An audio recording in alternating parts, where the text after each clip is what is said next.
As you start to drive up San Francisquito Canyon Road, on the left you see a street called Lady Linda Lane. Well, there really was a Lady Linda, and today we're going to find out who that was, and a few other things. I'm Leon Warden, and this is Legacy, Santa Clarita's Living History. My guests today are father and son who live at the Lady Linda Ranch, Fred and Chuck Cullen. Welcome to the show. Thank you. Thanks for joining us. Thank you for having us. You know, I'm really excited to do this because often with a guest on this show, I know their story and I have an idea of what I want to ask and all that kind of thing. But, you know, I don't know you guys, and this, which is kind of weird because we've both been around this town for like 50 years. And Chuck, I met you just a couple months ago when the city was dedicating its new San Francisquito open space. Fred, I'm just meeting you today. So this is exciting for me. There's a lot of things that I don't understand about who's who and what's what at the mouth of San Francisquito Canyon, so I'm hoping you can explain it to me. Fred, when did you first lay eyes on the Santa Clarita Valley? I came here in '65 and bought a little house on Espuela Drive. In Saugus, huh? In Saugus. And then my wife and I got a divorce, and I moved to Wyoming for 3 months and then came back to good old Saugus. And the story I'm going to tell you makes a lot of people laugh. I went to a New Year's Eve party at the Lady Linda Ranch, and I never left. I spent the whole night there, and the next thing I know, 9 months later, I married Linda. We went to Las Vegas and had a Las Vegas wedding. And did you have any additional children together? No. No. No, God, no. How many were there besides? Was Chuck in, or was you guys have more? Unfortunately, she lied about her age because she was a very healthy woman and a very ambitious woman. And she told me she was 55, but she was 67, so she was 17 years older than me. Wow. Okay. And then later on, she made a remark, well, she wanted to marry a younger man. And so here I am today, and she's been gone now. Next month will be 20 years. And Chuck, you came along when? You mean to the Lady Linda Ranch? To Earth, to planet Earth here. 1957. 1957, okay. Yeah. And so who is your mom? Janet Carol Cullen. She's deceased. Okay, and so now you grew up then. Spent a lot. Did most of your growing up on the Lady Linda Ranch? Yeah, I was on a bicycle when I went there. Okay, so. But you was on a car later. Yeah. Now you know this is a story that intertwines a lot of names that people probably know. You've got of course the Cullens. You've got Lady Linda, but you've got the Ruiz family. Yes. And you know, people know the name Henry Ruiz, and that if anybody who's familiar with the Ruiz Cemetery up in San Francisquito Canyon, they would know that there's a big grave marker out there that says Ruiz, and then a number of members of the Ruiz family who were all killed in the 1928 St. Francis Dam disaster. Yeah, the entire family. Now, you brought a really fascinating photo here, and it says on the back that this is Enrique Ruiz and Rosaria Ruiz, his wife. And that's Henry Ruiz, the father of that family who died. And I have never seen a photo of Henry Ruiz. That's really exciting. Can you how are you related to them? Pop's married into the family. So Lady Linda, Linda explain to me who she was. Linda's mother was originally a Ruiz. Okay. Her name was Guadalupe, and she lived in a little town, I can't think of the name, it's close to Santa Cruz, up by, before you get to Solvang. And she had home remedies for anything. And I wished that I had pumped her for more information on this because I didn't appreciate it back then like I do now. Yeah. I remember one time getting hit. I got hit by a couple of bees, and she pulled eucalyptus leaves off of a tree and made a mud pack out of it and put it on. And it did something. It pulled those stingers out for me. Yeah. And it soothed right away. And she put a camphor in it. And another time, we had a goat got chewed up pretty bad by a coyote, but it was upright and it was mobile. And the old school remedy, you cook bacon, you pour the grease in a separate container afterwards so it can cool quickly, and you rub that all over the wound, and it promotes hair growth, it keeps it supple, it attracts flies to eat the dead flesh, and in a week the goat's running around like nobody's business. Really? Whereas today somebody would call a vet's going to come out, they're going to charge you $500. And she was full of these homemade remedies that were just amazing. And she loved that old remedy bag balm. Oh, bag balm, yeah, udder cream. Bag balm, pretty much anybody that lives out in the country or anybody that has a ranch, they have a can of bag balm. I have a huge can of it. It's for a cow. And it's a remedy for you would never have to have Neosporin or Carmex or anything like that ever again. You just keep a container of bag balm. It's an all healer. What is it? It's actually udder cream. Okay. But it has healing properties in it that you get a cut or a scratch or a scrape or whatever, you put bag balm on it, it'll heal you faster than anything you get over the counter. You buy it in a store? Or? Yeah, get it at a feed store. Yeah. Get it anywhere. When they had the dedication for the dam disaster thing, 40 years ago, I guess. All the relatives of the Ruizes were there, and a couple of them asked Linda, "Why are you here?" And she says, "Well, my mother's name was Ruiz also, so that makes me one of them too." What was her mother's name? Guadalupe. Guadalupe. Okay, so Guadalupe was a Ruiz, and then I think there was a Dominguez out in Peru that comes into this equation. That's Leonard. And who was that? Was that then Linda's father? Linda's brother. Linda's brother. Okay. And all these people had been around this town, I mean, by Santa Clarita standards, basically forever. I mean, since the property there was one big property that at one time was in the hands of the Perea family. And as I understand it, the Perea, Henry's wife was a Perea. So this property has really been in the family that you married into for a long time. Over 200 years. Okay, by Santa Clarita standard, any standards, that's quite a bit. Now, over time, obviously, then this property was broken up and different things happened with it. And how much of the Lady Linda Ranch is there still? 20 acres. 20 acres. Okay, and can you describe for me? I mean, besides the fact that it's off of Lady Linda Lane, can you describe for me where that is in relation to the cemetery? It's probably a quarter of a mile south of there, of where the cemetery actually is. And that's about all I can tell you. The only property owner between us and the cemetery is a guy named Cyrus Keatley. And I'm sure everybody knows Cyrus Keatley. A lot of people are familiar with the term Keatley property, that 40 acres there. And he's been there a long time. Originally, too. when Linda got the property, it was 80 acres, and it was split into 4 parcels, of which was between myself and the 2 daughters. Okay. Linda had 2 daughters, and unfortunately, they're both older than me. Now, it's funny. Was the Keatley property part of the Lady Linda Ranch at one time? No, Materian bought it, and then he sold it to Keatley. Well, prior to the Materians having it, if I understand it correctly, it was part of the original ranch. Oh, yeah. Part of the original Ruiz. It was part of the original ranch. And isn't that where Henry Ruiz's, the family house was at one time on... Do you know where that was? I don't, but... The house was where is now where... Peña? Peña.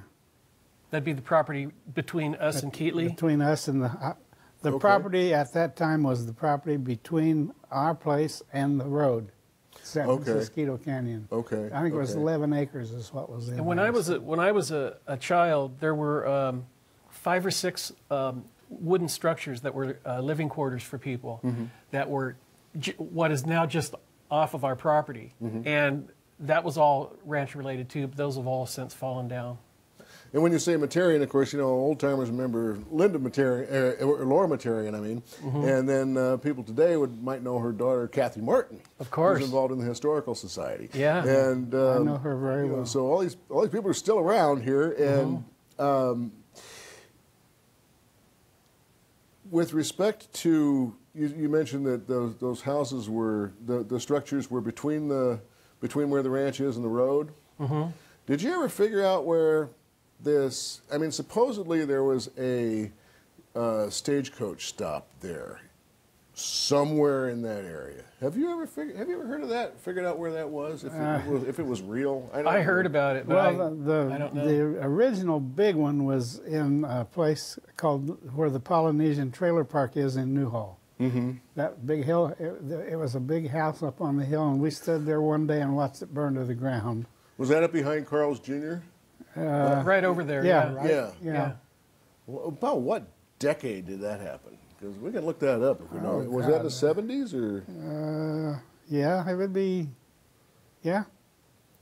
probably 70, 71. I've been curious about that. I have to look that up. Yeah. But so you don't know of any stagecoach stop in that your property, Keatley property, that kind of area, do you? No.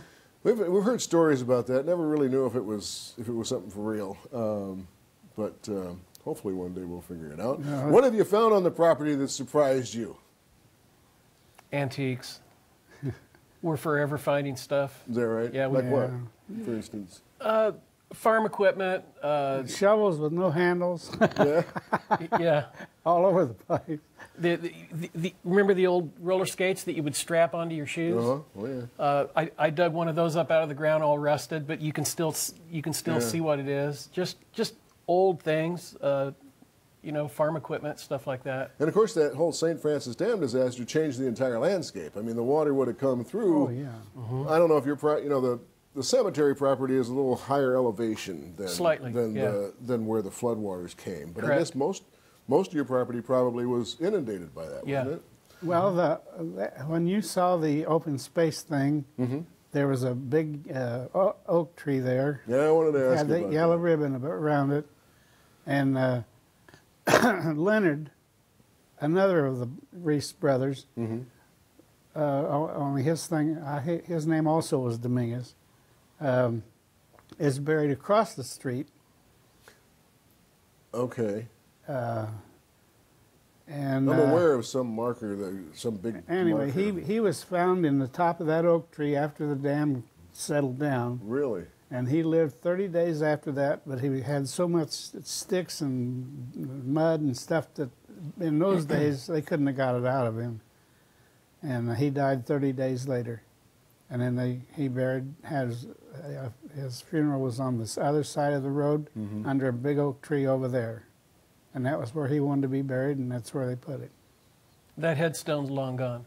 He was washed. His is still there. Is it? Yeah, but somebody broke it off, and somebody else shot it had a inlaid picture of him on it, and some guy shot it with a rifle. Yeah, it was you could tell it was a 22 round. Why somebody would shoot a headstone, I don't get that. And I know that, we talk about the Ruiz Cemetery, but I'm aware that kids go up there and mess around and break headstones and They've stolen headstones. Yeah. Rita Ruiz was buried there in 1795, and some lovely person went and stole her headstone, and it was a gorgeous one. It was small, but beautiful, beautiful.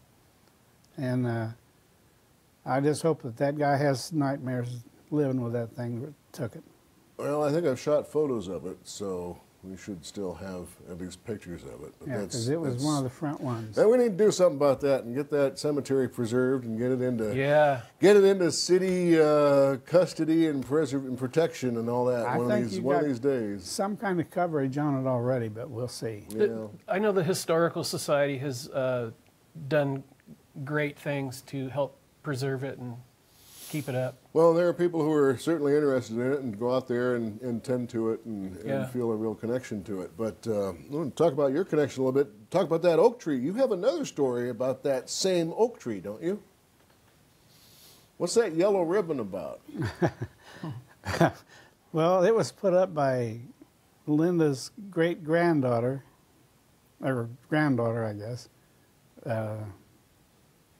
And she now lives in Clear Lake above Sacramento. Mm-hmm. And her name is Sabrina Secord.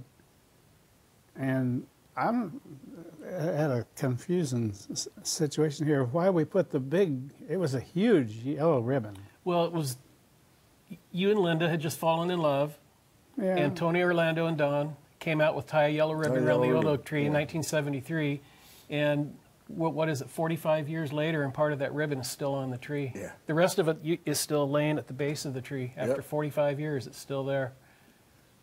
Yeah, you were pointing that out at that dedication. We got photos of you doing that. And, Yeah. and played this song the whole time Yeah. we were there. Yeah, played that song for you. I'll tell you that. God bless the mayor. She, what a touch! Oh, What a touch! and this May that we're talking about, Linda's daughter, she was at that dedication. Oh, okay, okay. Now, let me ask you something, because we've got a lot of photos and don't necessarily know, exactly who the people are and all that kind of thing. But can you explain to me? Let's do it this way. We're gonna talk about some more family and more names.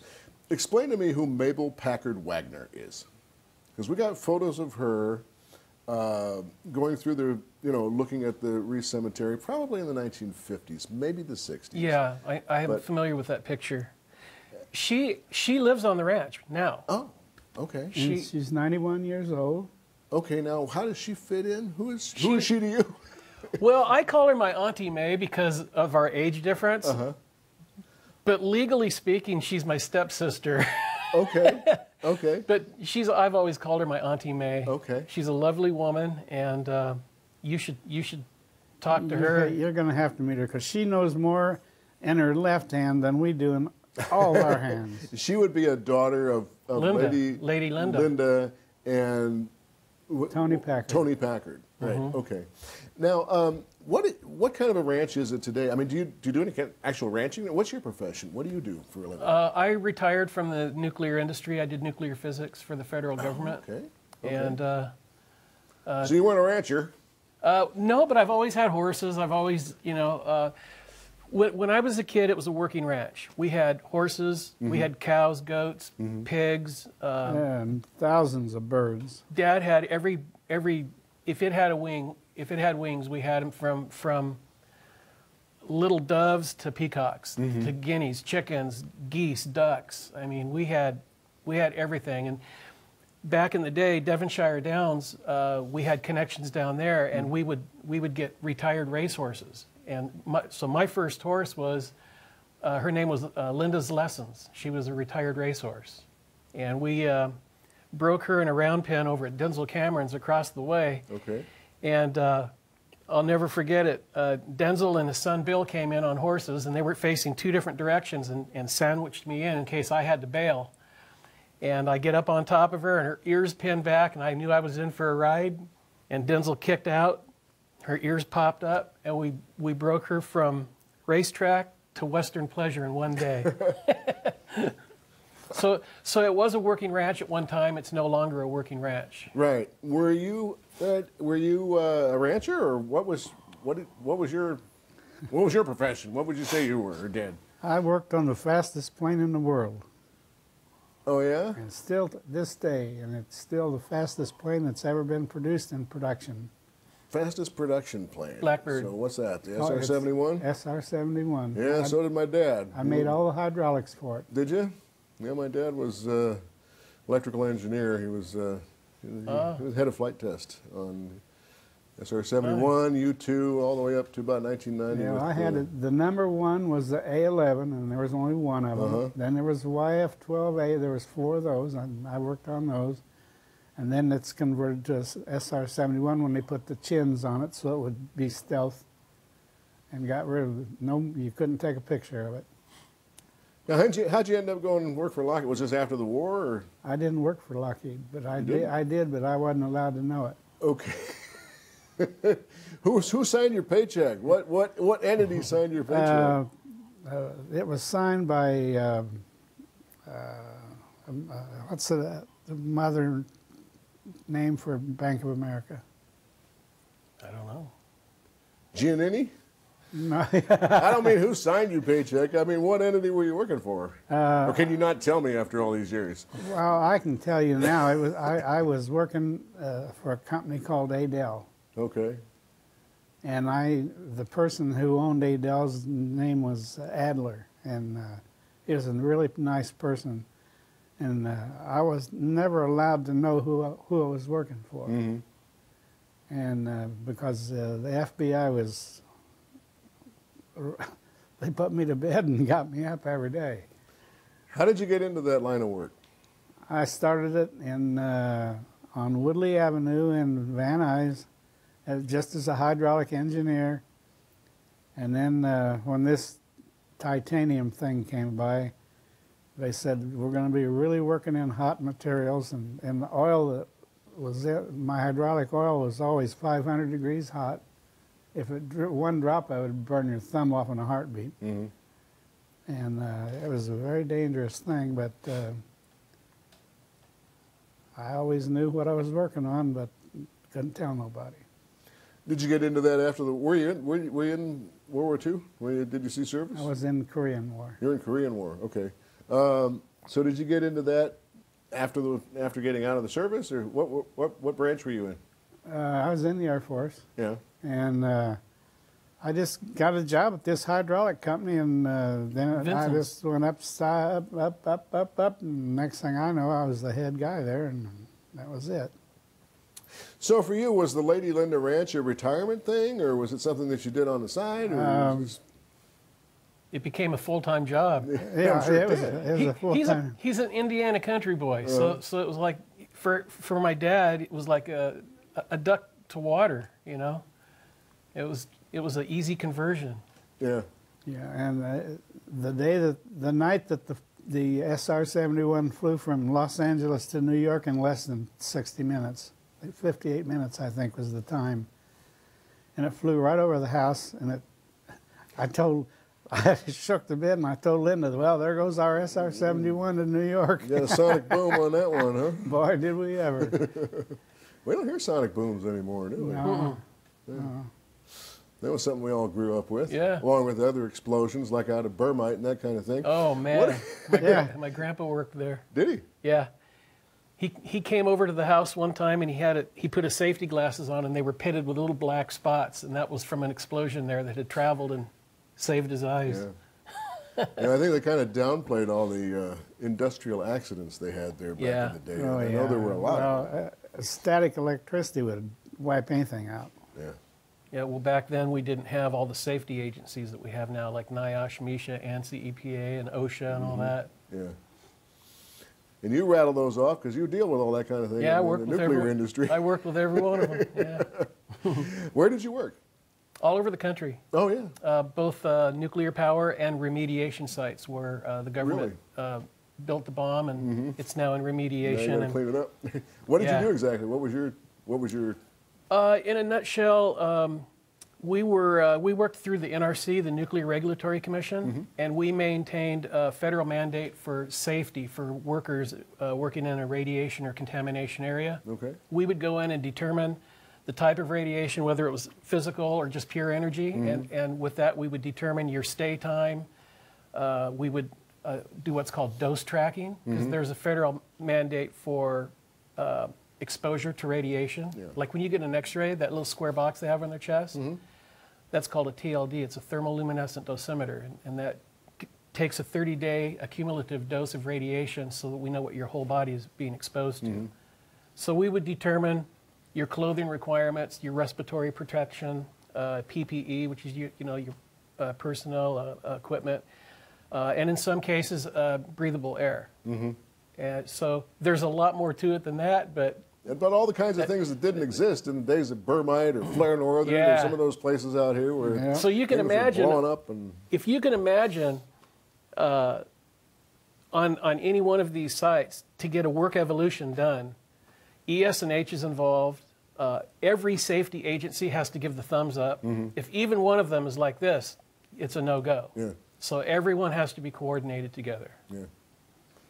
I want to hear from you, Fred, about what some of your Okay, so you came from Indiana. You're working for aerospace company that you don't know, that you're not allowed to know that you're working for. What were some of your impressions of Saugus, of the Saugus area in the 60s and 70s compared to some other places that you've been? What did you think about that? It was another nation at that time. The San Fernando Valley was one place, Santa Clarita was another, but it wasn't Santa Clarita then. But it was Valencia and Newhall and Saugus. And what'd you like about it? well, I really liked it. I don't know if he told you, or anybody has. I was the president of the Newhall Saugus Athletic Club in 1969, and we enjoyed young kids, boys and little girls, and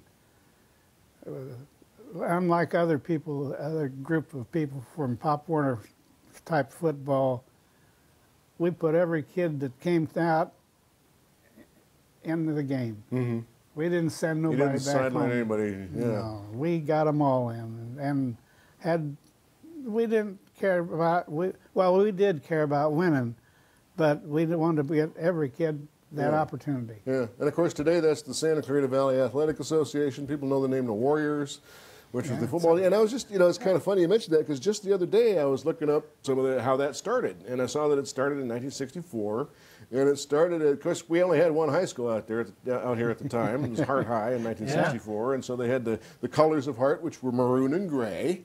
They didn't switch to red and black until later in the 60s. But then, and I guess all the coaches came from Hart High too, and that was a real, it was basically, kind of the point of it was to be a feeder system into the Hart football. Well, it became something else.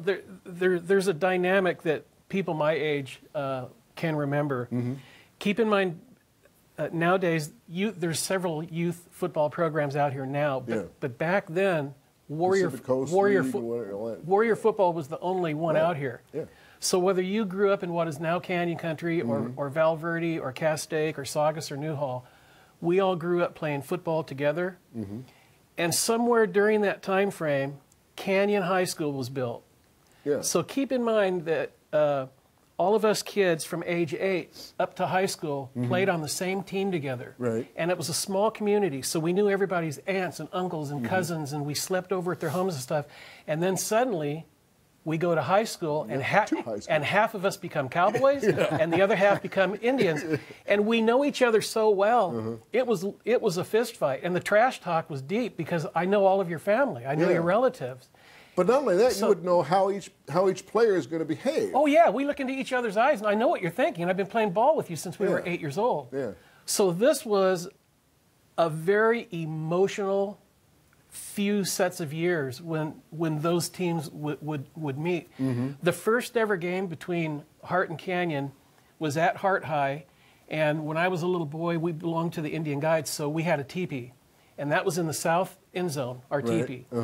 And the Goodyear blimp flew over, and it said, "Scalp 'em Indians, rope 'em Cowboys." And that was the first game ever between those two schools. I'll never forget it. And the rivalry.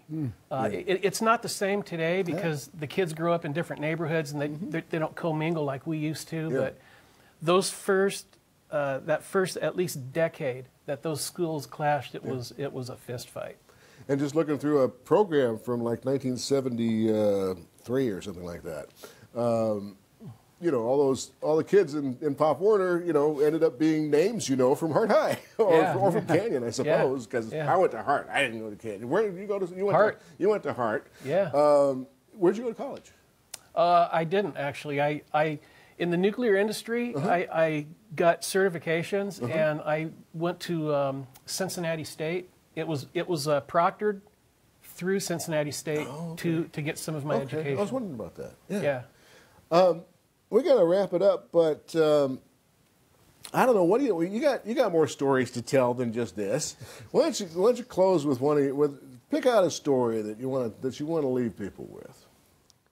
I don't know. It's hard to say. The only thing I really wish that we could do is be more friendly and happier people, without trying to cut everybody's throat all the time. And I've always felt that way, and I've been told by people I'm too easygoing with things, but if that's what it takes, that's what I'm going to do.